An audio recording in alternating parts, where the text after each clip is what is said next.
belakangnya kecuali kalau diizinkan. Ya.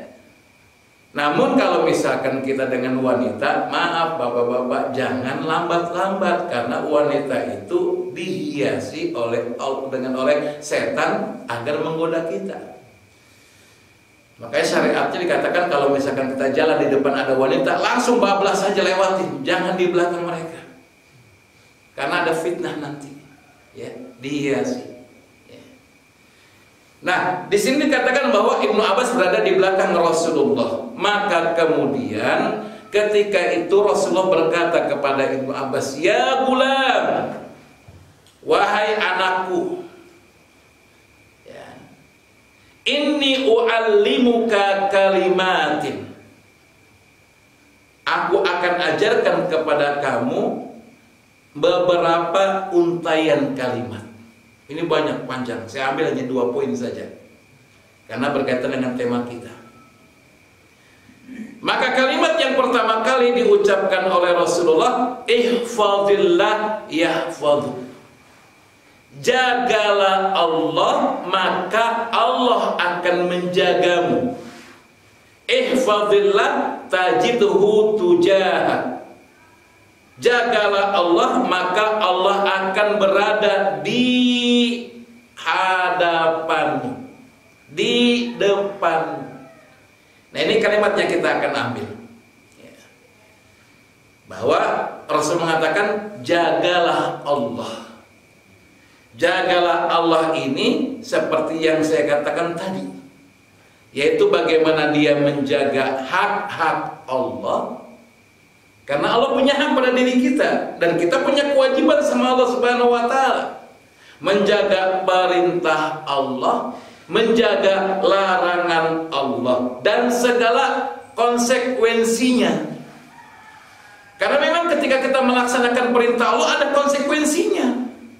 Contoh, kita bela ulama. Ketika ulama dizolimi, maka ketika kita bela ada konsekuensinya. Apapun ibadah yang kita lakukan ada konsekuensinya, tidak ada yang tidak ada konsekuensinya. Semua ada. Ya. Baik yang akan datang dari Allah maupun yang datang dari manusia. Ada konsekuensinya. Oleh karena itu, ketika kita menjaga Allah, jangan takut. Kenapa? Karena Allah akan jaga diri kita. Jadi ingat, nggak perlu khawatir.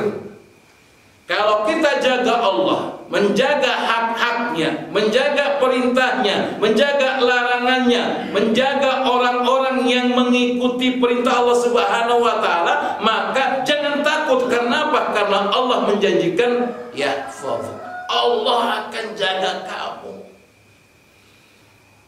Maka penjelasan kata ulama tentang pengertian ini bahwa penjagaan Allah itu ada 2 hal. Ketika kita jaga hak-hak Allah, ketika kita jaga perintah Allah, ketika kita jaga larangan-larangan Allah, dan kita siap menghadapi konsekuensinya, maka Allah yang pertama akan menjaga kita dengan apa? Memenuhi kebutuhan dunia kita. Dipenuhi kehidupan kita. Jadi kalau misalkan ada di antara jamaah yang online maupun yang offline, tolong, kalau ada keluhan-keluhan tentang masalah dunia, itu disebabkan karena apa? Karena kita nggak jaga Allah.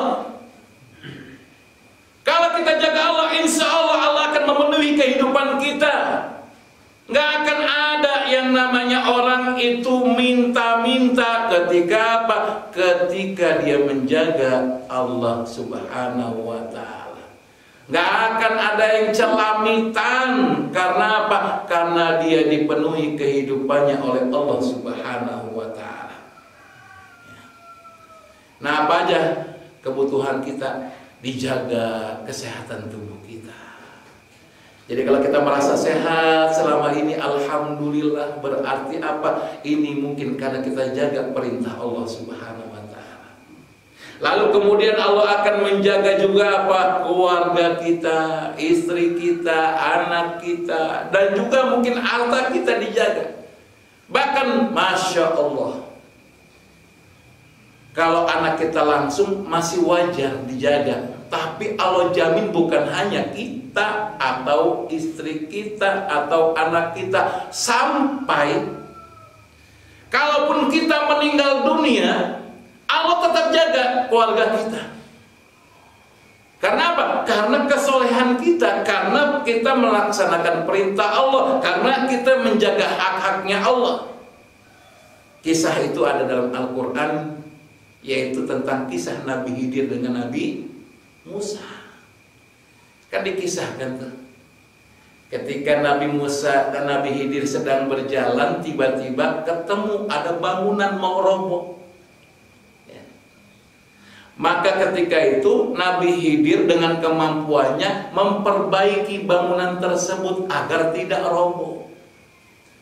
Nabi Musa heran, gak disuruh kok melakukan itu. Maka kemudian timbul ide, wah ini kesempatan kita dapat balasan. Karena apa? Ada upah yang bisa diperoleh dari memperbaiki bangunan tersebut. Nah ini jadi masalah bagi Nabi Khidir. Karena kan nggak boleh nanya, nggak boleh usul. Akhirnya kemudian dalam penjelasan selanjutnya dijelaskan kenapa saya bangun, saya perbaiki rumah tersebut. Kata Nabi Khidir, wa kana abuhuma sholihah. Dikarenakan anak yatim ini, kan anak yatimnya dua. Wa kana abuhuma, karena orang tua bapaknya dari kedua anak yatim ini adalah orang soleh, maka langsung dijaga oleh Allah Subhanahu wa Ta'ala. Caranya melalui Nabi Khidir. Jadi jangan khawatir. Kalau kita jaga perintah Allah, kita jaga hak-hak Allah, kita jaga larangan-larangan Allah, Allah jaga nanti keturunan kita, walaupun kita sudah meninggal dunia. Nah ini yang pertama, penjagaan Allah Subhanahu wa Ta'ala. Yang kedua adalah bahwa Allah akan menjaga iman dan agama orang tersebut. Dijaga oleh Allah iman kita, dijaga agama kita oleh Allah Subhanahu wa Ta'ala dengan cara apa? Yang pertama, kita akan dijauhkan daripada syubhat. Ini sekarang nih di kehidupan kita syubhatnya banyak sekali. Maka Rasul mengatakan innal halala bayyin wa innal harama bayyin, bahwa yang halal udah jelas, yang haram sudah jelas. Wa bainahuma umurun mustabihat, di antara keduanya ada urusan yang disebut dengan syubhat. Syubhat ini jangan dianggap remeh. Karena apa? Pada potongan selanjutnya Rasul mengatakan wa man waqa'a fi subhati waqa'a fil haram. Barang siapa yang terjerumus dalam perkara-perkara subhat, berkecimpung dalam masalah subhat, lama-lama dia akan terjerumus dalam perkara yang diharamkan oleh Allah Subhanahu wa Ta'ala. Hati-hati. Nah, dijaga kita dari subhat.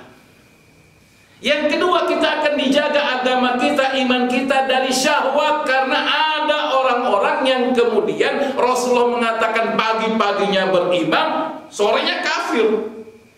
Sorenya beriman, paginya kafir. Karena apa? Menjual agamanya. Disebabkan apa? Karena syahwat dunia. Ini sudah kita lihat orang-orang kayak begini sekarang. Dijual agamanya untuk dapat dunia.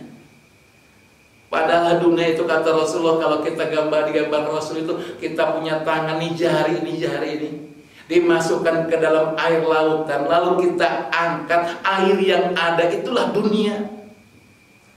Sedangkan kenikmatan Allah lebih banyak lagi dibandingkan itu yang akan Allah berikan kelak, dan itu kekal abadi. Sedangkan di dunia hanya sementara kita.